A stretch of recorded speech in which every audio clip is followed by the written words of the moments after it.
nggak tahu apakah itu produk saya atau bukan. Nah, pada saat dokter Saya juga bawa produk loh. melakukan melakukan review dan tes itu, apakah belinya di official? Berarti official juga kayak Ibu Heni dok?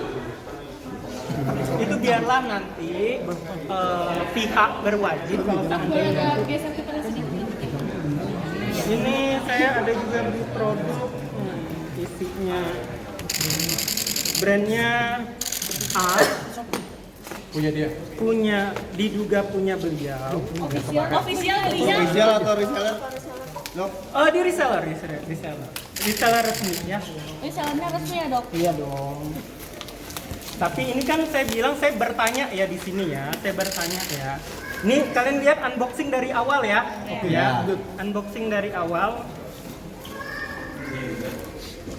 Intinya itu Facial wash berbepom, serum berbepom, krim malam polosan. Tidak ada saya manipulasi, kalian lihat saya unboxing di depan kalian polosan. Saya bertanya ya, saya tidak menjudge ya di sini, saya bertanya. Oke, saya bertanya. Brand satu lagi.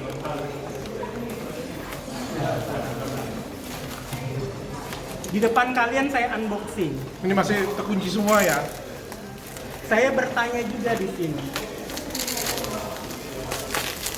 Oke, jelasin kok.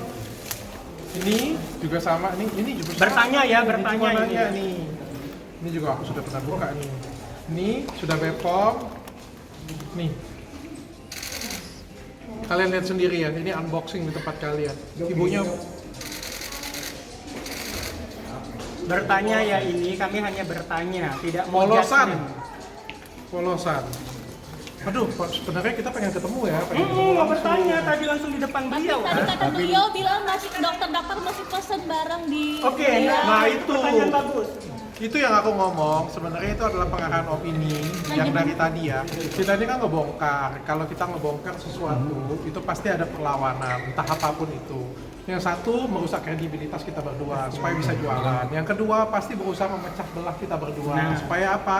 Karena kalau sendiri-sendiri akan lebih mudah Dia dihancurkan. mau mengadu domba kami berdua. Memberikan kayak, kasih tahu bahwa saya Dokter Oki ngorder, aku ngorder kayak gitu, punya itu menandakan dia punya kredibilitas kayak gitu ya. Secara pabrik dia memang punya izin, dia boleh produksi dan aku juga sebenarnya memang aku produksi di sana. Ya dulu beberapa tahun yang lalu karena salah satu sahabatan saya juga produksi di situ, aku juga produksi di sana. Karena pabrikku juga waktu itu belum ada dan kita punya keterbatasan untuk produksi. Ya, aku tahu bahwa ada beberapa pabrik itu jualan etiket biru abal-abal dan sebenarnya bukan cuma dia, ada banyak pabrik, bukan cuma dia, salah satunya adalah dia sebenarnya.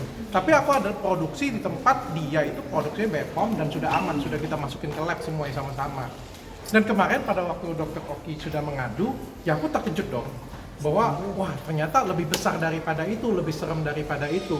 Ya kan produkku sudah terlanjur diproduksi di sana ya, dan nggak bisa itu kita langsung switch itu dalam waktu 2 hari 3 hari nggak bisa. Switch produk itu di pabrik itu butuh waktu 6 bulan. Yang permintaan konsumen selalu meningkat. Dan permintaan konsumen selalu ada. Jadi itu dibawa seolah-olah pabriknya kredibel, seolah-olah kayak kita itu apa ya ngomongnya Saya mau nurunin kredibilitas. Iya, nah itu yang aku sayangkan ya. Jadi kalian yang kita permasalahkan juga kan yang bawa jualan etiket biru ke reseller itu yang kita permasalahkan sebenarnya. Oke, saya tambahin kalau untuk versinya saya, kalau kalian menonton podcast di awal itu, saya sudah mengatakan saya terjebak dengan kerjasama. Ingat, di situ saya terjebak di kerjasama itu sehingga saya mau tidak mau membuat produk yang khusus di reseller saya di pabrikan dia.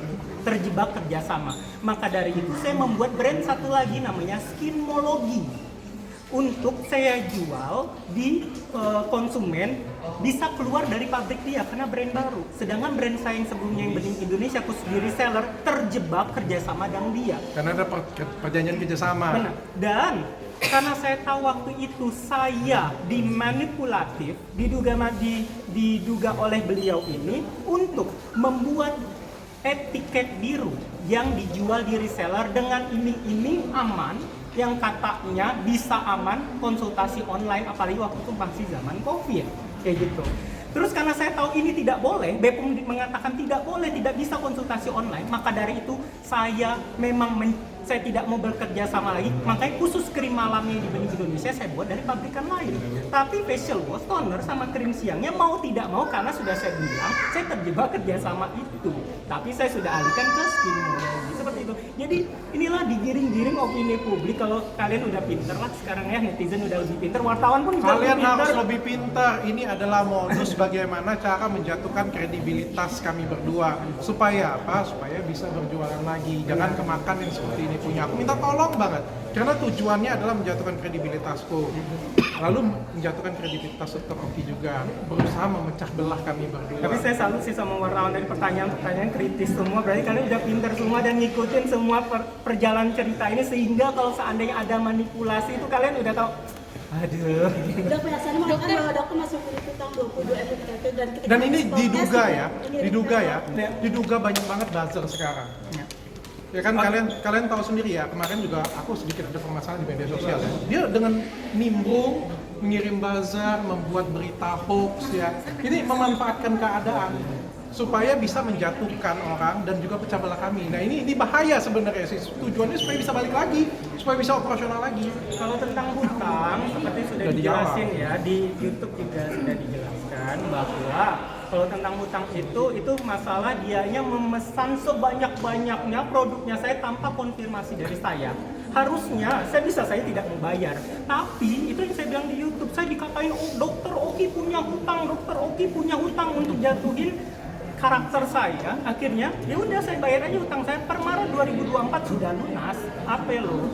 Udah lunas, kenapa? Dan kalau seandainya kemarin saya punya hutang dan itu masalah hukum bagi dia, laporin aja perdata kali. Malu aja sama rumah saya di Bundaran Pondok Indah kalau seandainya punya hutang seperti itu aja. Katanya masih diperbayar per tanggal 24 September itu gitu. Itu yang orderan yang dia bilang Dokter Oki masih order. Itu yang saya bilang tadi, yang saya terjebak kerjasama itu. Dok, disomasi gimana dok? Dan akan dilaporkan juga akan Nah, biasa sih, namanya kita memperjuangkan sesuatu ya, pasti ada resikonya sih. Kemarin juga aku anggap semuanya ini adalah bagian dari semua resiko membuka ini semua. Benar. Selagi kami membawa ini semuanya untuk membela kebenaran atas nama masyarakat Indonesia, even pun nanti disalahkan, saya bangga disalahkan dengan memperjuangkan masyarakat Indonesia. Dok, tadi kan pada saat Ibu Heni bilang ini belinya benar nggak sih di reseller dia resminya atau enggak gitu, pada saat dokter beli produknya Ibu Heni? Ya tinggal kita jawab, kalau seandainya dia laporkan, tinggal kita jawab ke penyidik dong. Sesimpel itu. Tapi pada saat dokter beli itu memang di reseller resmi atau gimana? Saya kalau seandainya bisa seberani ini, berarti saya sudah seyakin ini. Itu saja. Berarti 22M itu dokter dijebak itu Apa? yang soal utang 22M itu. Dia mengorderkan barang-barang saya seenak perutnya. pas pengakuannya apa bisa dari dok?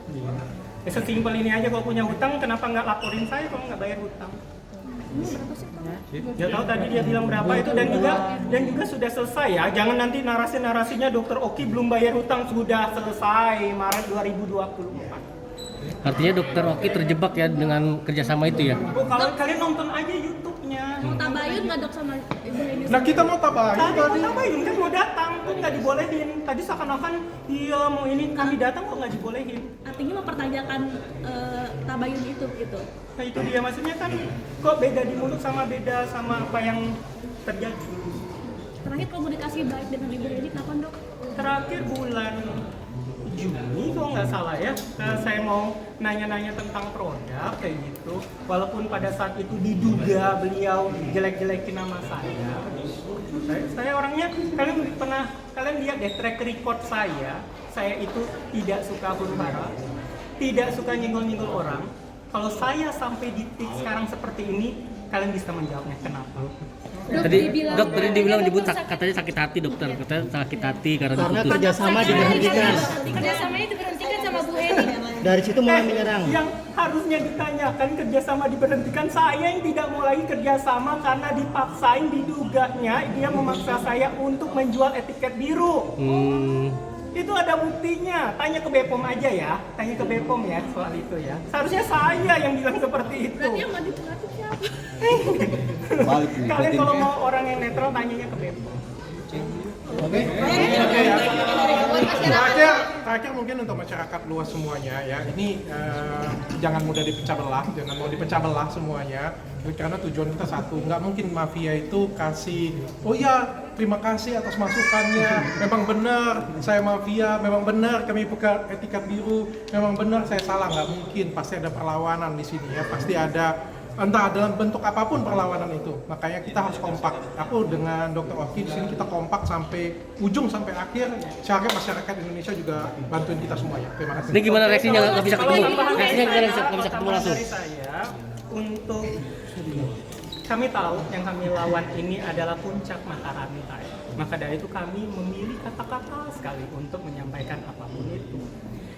Pertama, di semua konten-kontennya kami, apakah kami menyebutkan nama beliau? Berarti merasa. Kalau merasa ya kalian bisa jawab sendiri, itu pertama. Kedua, kalau bukan beliau merasa diduga mafia skincare, harusnya beliau tenang-tenang saja dan mempertanyakan ke BPOM. Kok BPOM yang sudah merilis tentang diduga mafia skincare itu? Bener kan BPOM kan? Kok dia marahnya ke kami? Harusnya dia mempertanyakan ke BPOM-nya itu. Berikutnya lagi, kalau seandainya tidak terjadi kenapa-napa, saya bertanya lagi, kenapa ada beberapa produk banyak sekali yang dicabut nomor BPOM-nya atau dibekukan? Kenapa? Kalau nggak ada apa-apa nggak mungkin. Iya, kenapa dibekukan? Ini kami bertanya ya di sini, kayak gitu. Kalian udah lebih pinter kan? Gitu. Berikutnya lagi, ini menurut berita, bukan saya ya. Ini menurut berita. Kalian cek di berita Google, beliau diduga tersangka dengan kasus serupa. Berarti, dan kalian coba hubungkan dengan pernyataan BPOM sudah melakukan kesalahan ini berulang dan tersistemasi. Oke? Jadi kalian udah lebih pinter, kalian bisa mengecek semuanya. Itu saja. Kami berbicara dengan data dan kami di sini bertanya, dan kami dengan lantang sampai detik ini kami tidak pernah menyebutkan nama dia tentang itu semua. Kalau dia merasa, salah kami. Itu aja. Reaksinya nggak ketemu, reaksinya seperti apa hari ini kan nggak ketemu. Dia sampai Bu Heni sambil nangis-nangis katanya kecewa sama dokter. Kami juga nangis.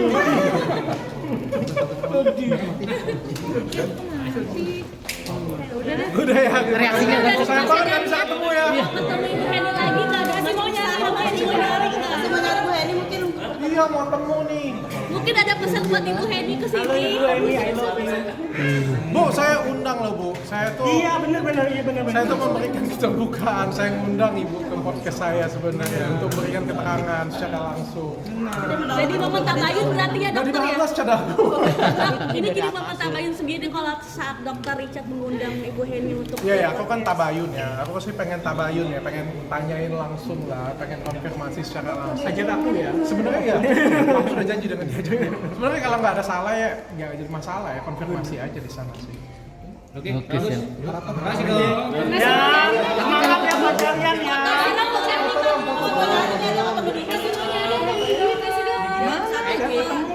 Enggak, kalau ketemu apa sih yang mau dilakuin, apa kan? Salaman. Makasih dokter. Ya salaman lah, beliau kan lebih tua dari saya. Jadi pasti saya saling. Kalian kalau melihat saya sama orang lebih tua tuh saya saling lebih Dok, tua. tapi katanya sempat ngajakin ketemu waktu Bu Heni lagi hamil. Iya itu saya bilang itu untuk nanya tentang Mamulon. Jadi walaupun dia jelek-jelekin saya ya. Ini Ayo. Kiri.